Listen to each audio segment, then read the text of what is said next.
Selamat siang, Assalamualaikum warahmatullahi wabarakatuh. Berjumpa kembali dengan Budi Rajo di Padepokan Budi Rajo. Kita selalu mulai dengan ngopi dulu. Bismillah. Wow, sedap sekali. Kopinya dari Java Halu Coffee ya, .id.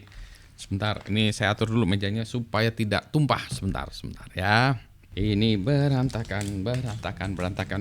Oke, jadi ceritanya ini siang tadi pagi saya memberikan presentasi di Google Google Developer Groups GDG di Cloud Dev Fest Bandung. Fotonya. Jadi saya mempresentasikan data cerita di sana. Nah, ini yang akan saya presentasikan di sini supaya well documented juga. Nanti ada cerita-cerita di sananya, tapi ini untuk berbagi pada yang tidak bisa hadir ke sana karena penuh banget ya. Penuh banget. Bagus acaranya, penuh di ruangan saya yang sempit penuh sak. Oke, kita mulai ya. Saya pindahkan dulu mana ya? Oh, ini dia transition. Jadi ini ceritanya tentang AI dan weather data. Jadi ini adalah kerjaan yang saya lakukan di mana, di AI, Riset AI dan PT Insan Infonesia. Ya, jadi oke, kita mulai satu-satu ces. Nah, jadi sekarang latar belakangnya kenapa weather data is important, kenapa penting, climate change is real. Kalau orang-orang memahami ya sekarang itu memang sudah masanya ini ya, disaster ya. Perubahan cuaca. Bentar nih, saya pengen ada wajah orangnya di situ, bisa nggak ya? Bentar ya, saya coba. Tadinya saya berharap bisa ada foto saya di tengah-tengah gitu. Nggak penting-penting amat ya foto saya, nggak apa-apa ya. Jadi ini latar belakangnya ya, pokoknya kita percayalah ya, weather data is important. Smart farming dibutuhkan, Indonesia mengalami transformasi digital dan lain sebagainya. Tapi yang penting singkat cerita adalah weather data is important.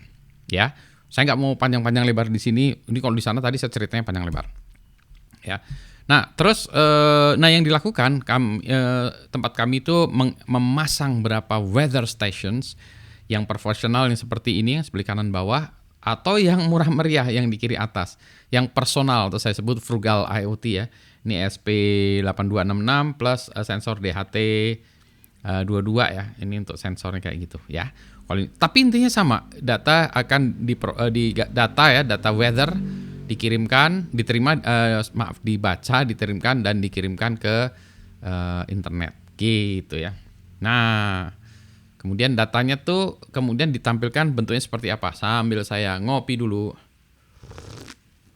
ditampilkan bentuknya kayak segini. Nah, ini kebetulan saat ini kami menggunakan ELK, Elasticsearch ya, jadi sebagai back-end ya. Kalau dulu saya menggunakan InfluxDB dan Grafana, kalau sekarang ELK ini Elasticsearch dan Kibana ya untuk tampilan datanya.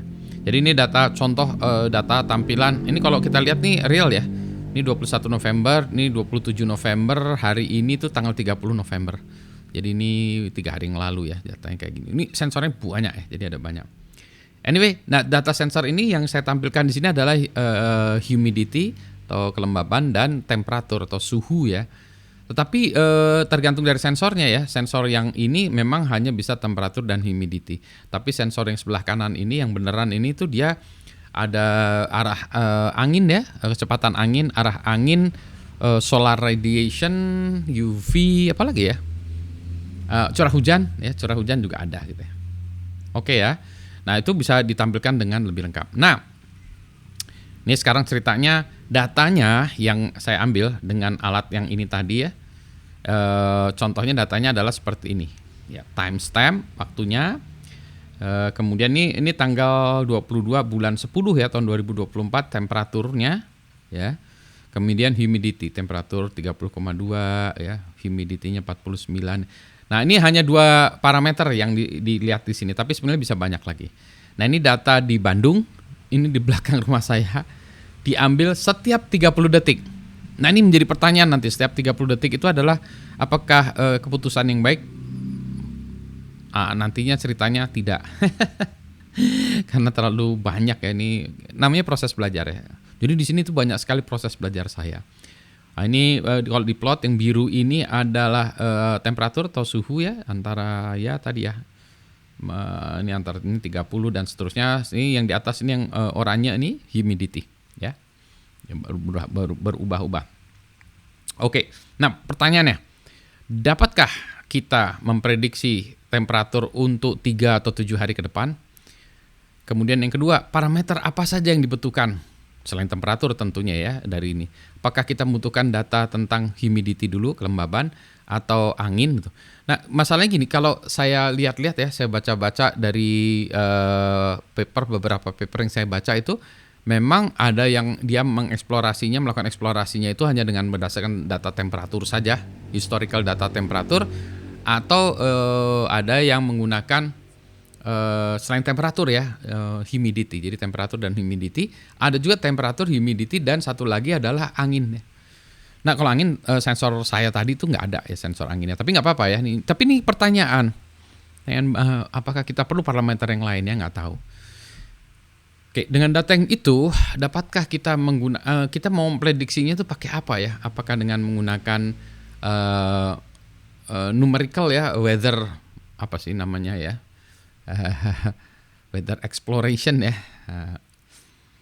atau kita menggunakan AI. Nah, kalau AI modelnya seperti apa? Apakah kita menggunakan long short term memory ya, LSTM, atau kita menggunakan multiple linear regression, atau jangan-jangan ini problemnya bisa digunakan oleh generative AI. Jadi ini dia, can we predict the temperature for the next 3 to 7 years, parameternya apa saja, kemudian AI modalnya apa saja ya. Ya, dan tentu saja, nah ini contoh ya kalau cerita tentang alhamdulillah multiple linear regression ya, MLR. Ini contohnya gini ya, kita bisa punya persamaan yang alpha ditambah beta 1 kali humidity tambah beta 2 kali pressure ini. Tapi menurut saya ini agak aneh juga ya. Ini hanya berdasarkan data sekarang ya, tanpa ada data sebelumnya. Nggak tahu lah, ini nanti mungkin ini. Dan ini plus semua ya, apa nggak ada minusnya ya? Oh, atau persamaannya ini kan nih kalau saya lihat plus ya, kok nggak ada yang negatif ya? Agak aneh juga ya, tapi anyway, ini ada papernya juga ya. Kalau kita bicara tentang LSTM, ini kayak gini ya, arsitekturnya kayak gini. Jadi ada memori ya, mundur lagi ke belakangnya lagi di LSTM-nya ya. Ini berbeda dengan arsitektur yang misalnya CNN ya.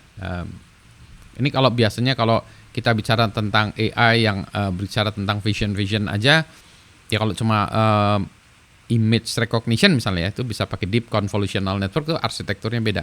Kalau ini kebetulan kita harus ada memorinya LSTM ya. Tapi mungkin kedepannya bisa, nah ini nanti kita lihat-lihat ya. Dah, pakai itu ya. Baca paper, cobain, jebret. Hasilnya gagal. Ini dia, lihatlah forecastnya garis lurus. Ini juga problemnya garis lurus ya. Apa yang salah ya? Jadi forecastnya tuh ini lurus.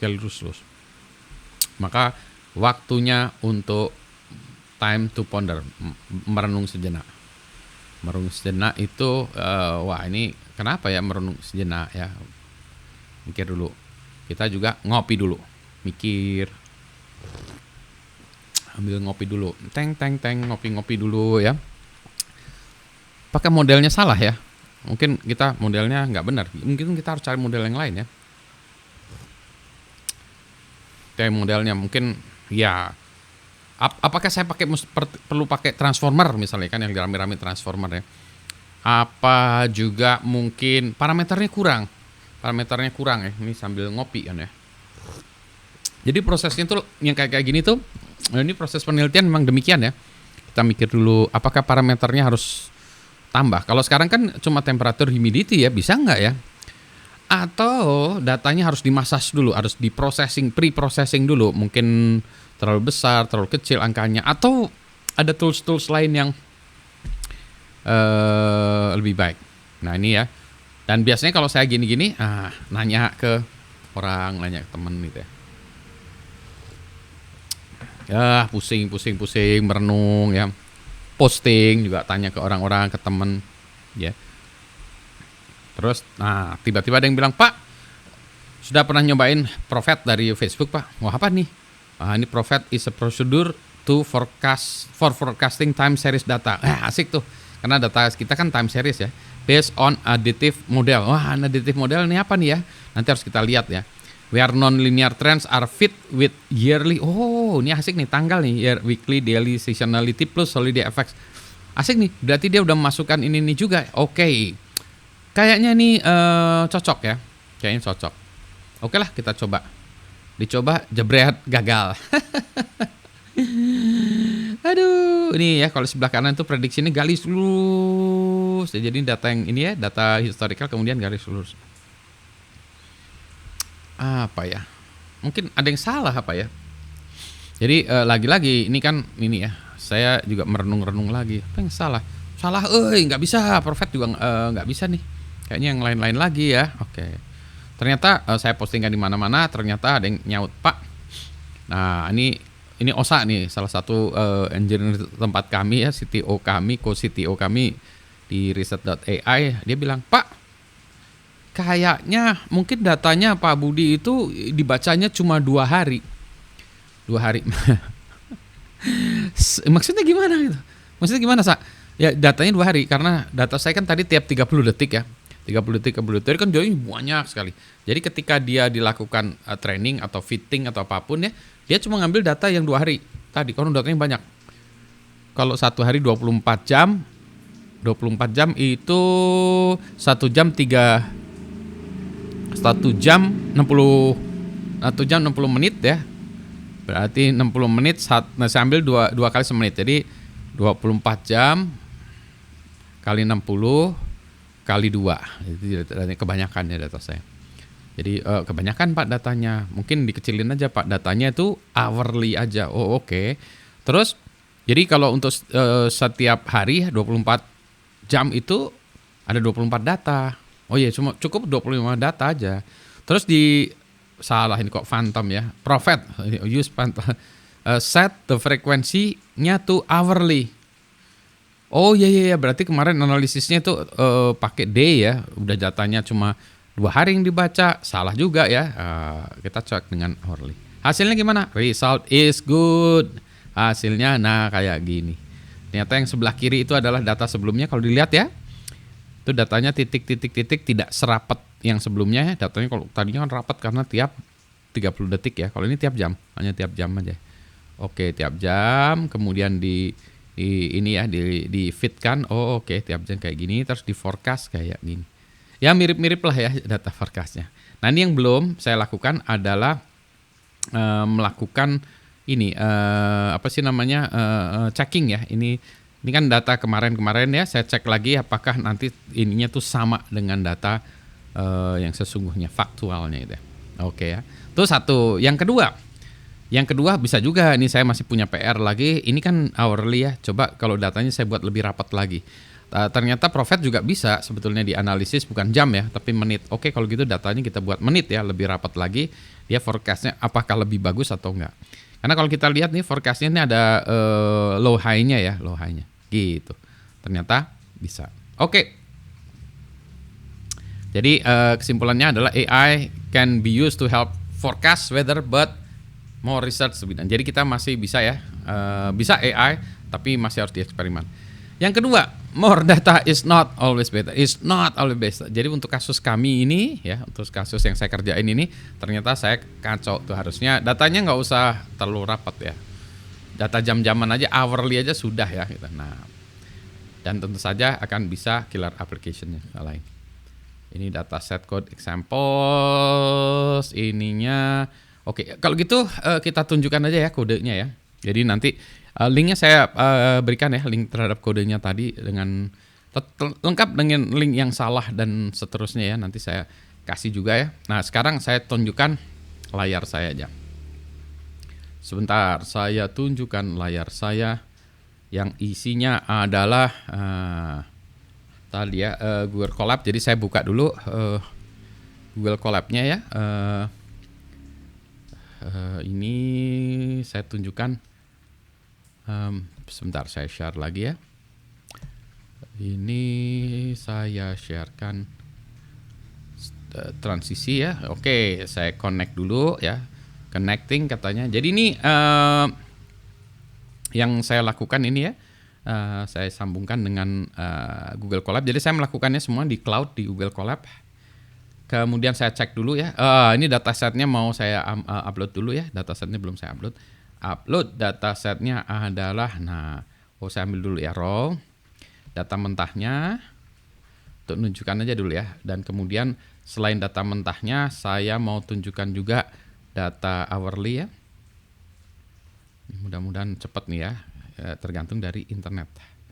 Internet cepat buat apa ya? Oke ya, saya sambil tunjukkan ini. Yang pertama ini ya. Jadi kalau saya lihatkan ya, saya perlihatkan datanya tuh. Sebentar nih, saya sambil ngopi dulu. Datanya panjang nih. Jadi ada timestamp-nya, bentuknya kayak gini, terus ID-nya, humidity, temperatur, ID dan seterusnya nih, banyak nih datanya. Sorry. Walah ya. Walah. Sebentar. Saya sebentar ya, saya benerin lagi. Sebentar nih kacau lagi ya, sebentar. Ini dia connecting lagi ya. Oke, masih ada, asik. Ya, terus dari data yang raw tadi, kemudian saya proses ya, sehingga datanya hanya tinggal nih timestamp sama temperaturnya yang tadi. Jadi jam 2, temperaturnya segini, jam 3, ini rata-ratanya dari di jam segitu ya, jam 4 segini ya. Jadi ini gitu. Oke, ini sudah. Nah, kemudian ini mulailah codingnya. Jadi codingnya yang pertama adalah ternyata gampang ya. Jadi kita import pandas ya, karena kita nanti mau buka data frame. Kemudian import prophet dari ini modul prophet ya. Yang pertama adalah kita baca dulu panda read CSV filenya tadi ya, yang hourly. Ya, ini panjang dulu, lead dulu. Kemudian, di dalam kalau yang dilihat tadi kan tempat saya itu kan ini ada timestamp dan temperatur ya. Kalau dalam prophet dia maunya timestampnya itu namanya DS ya, temperaturnya tuh Y. Jadi DS dan Y gitu ya semuanya. Oke, ini bisa kita print ya DS. Ini bisa kita skip sih potong-potongnya. Jadi nanti bisa dilihat bacaannya ya DFF. Ini saya go through aja, nanti kita lihat ya. Kemudian kita mulai ya, kita membuat sebuah analisis ya. Kita membuat sebuah objek ya, kita instansiate sebuah objek yang kita sebut namanya M ya, prophet dari objek prophet, dari kelas prophet. Kemudian kita melakukan fitting ya, data kita yang kita baca tadi ya, DF ini kan panda data frame dari temperatur tadi ya, kita fitkan ke dalam modelnya si prophet ini ya. Gitu aja sih sebetulnya. Ya, kemudian kita membuat prediction. Jadi ini ternyata si prophet ini udah ada ya, make future data frame. Periodenya berapa nih? Saya mau 7 kali 24 jam karena ininya jam ya, basisnya mau 7 hari ke depan. Ini bisa 3 hari ke depan atau 7 hari ke depan. Ini frekuensinya kita analisis berdasarkan jam. Nah, ini setahu saya bisa menit juga, saya baru tahu ya. Ini kita coba jam ini yang tadinya saya salahnya di situ. Kemudian kita predict ya, ini forecast, predict future-nya ya. Jadi ini kan M-nya variabel kita masukin ya, data frame-nya ini time-nya ya. Kemudian kita predict future, masukin ini time-nya, time-nya gitu ya. Nah, kemudian hasilnya forecast itu ada DS Y ya, Y-nya itu nanti kan DS dan Y ya. Yang lower dan upper itu lower upper bound, kemudian ininya tebakannya ya. Kemudian kita plot ya. Kita coba ya, kita jalan ya. Josh. Nah, pertama dia baca ya, kan kita lihat tuh tadi ya, dia ini dulu ya. Kita lihat datasetnya adalah seperti tadi ya, ini time. Kemudian yang di sini datanya ya, Y-nya itu tadi adalah temperaturnya ya. Ini DS, udah kita rename ya, DS dan Y. Nah, kemudian ini hanya ini ya si prophetnya ya. Kemudian kita ingin mengenerate berikutnya lagi ya. Nah, berikutnya yang kita sebut tadi ya, range-nya kita pengen membuat prediksi 7 hari ke depan ya, ini tadi. Oke, 7 hari ke depan, kemudian kita buat prediction. Nah, jadi untuk yang hari-hari ke depannya itu ya, Y-nya berapa, lower-nya, upper-nya berapa gitu ya. Nah, inilah ada seperti itu. Jadi hasilnya seperti ini tadi. Gitu. Ini 7 hari ke depan. Ini kalau saya hanya ini kan 3 hari juga bisa ya. Misalnya saya hanya 3 hari ke depan ya. Jalankan lagi cosh. Ya. Ini hanya prediction 3 hari ke depan. Gitu. Ya. Jadi ini kan keren kan? Jadi gitulah. Nah, tadinya ceritanya panjang ya kan, ini juga, dan bahkan saya buat video sebelumnya ya, bahwa kalau penelitian tuh sering diliputi kegagalan, jadi saya cerita gagal-gagalnya dulu. Jadi dalam perjalanannya gagal. Ini yang saya berhasil gini tuh baru 2 hari yang lalu. Jadi kalau 2 hari yang lalu tidak berhasil, 2 hari atau 1 hari, 2 hari yang lalu ya, maka presentasi saya tadi tuh hanya sampai kegagalan. Masih gagal, berhenti saya. Jadi penelitian itu tidak harus selalu sukses dengan jreng gitu ya. Ini alhamdulillah ada solusi gitu ya. Oke, penutup, closing. Nah, jadi ini AI ya, penggunaan AI di dalam weather. Sebenarnya kita bukan monitoring aja, weather monitoring dan weather mungkin forecasting ke depan ya. Ini hanya bukan weather ya, ini terlalu besar, mungkin temperatur aja ya, temperatur. Forecasting suhu ke depan ya, berdasarkan dalam sebelum-sebelumnya. Ternyata bisa dengan menggunakan Prophet. Tapi saya belum cek akurasinya seperti apa. Yang penting ini kelihatannya make sense ya, bisa gitu. Kemudian saya belum mundur ke belakang lagi menggunakan model-model yang lama lagi ya, pakai LSTM misalnya, tapi dengan data yang hourly juga ya, kita coba lagi mungkin ya. Mungkin dengan model multiple linear regression, ARIMA, segala macam bisa kita coba lagi ya. Nah, karena tadi poin kedua adalah more data mungkin tidak benar juga ya. Jadi kita ya data itu ya secukupnya dengan yang tergantung pada dengan metodologi yang kita gunakan atau tools yang kita gunakan atau algoritma yang kita gunakan. Gitu ceritanya. Alhamdulillah sukses. Dan kopi saya sudah dingin dong. Nah, jadi cerita gitu, mohon maaf panjang lebar di sini aja udah 23 menit ya. Tadi saya presentasinya kelamaan juga di sana kali ya. Karena ada banyak lagi yang detail-detail yang saya presentasikan di sana. You just have to be there. Ya sayangnya ini ya tidak semuanya bisa hadir secara fisik tadi, dan tempatnya sangat terbatas. Penuh berjubel, sampai banyak yang berdiri di belakang. Mohon maaf yang tadi di belakang. Saya nggak tahu ada nggak ya yang subscribe di channel saya ini yang kebetulan hadir di sana. Kalau nggak ya nggak apa-apa. Tapi ini bagi manfaat bagi orang-orang yang tidak hadir. For the benefit of those who were not able to attend one way or the other. Nah, inilah videonya. Gitu semuanya ya. Selamat siang. Assalamualaikum warahmatullahi wabarakatuh. Sehat selalu. Kopi saya sudah habis.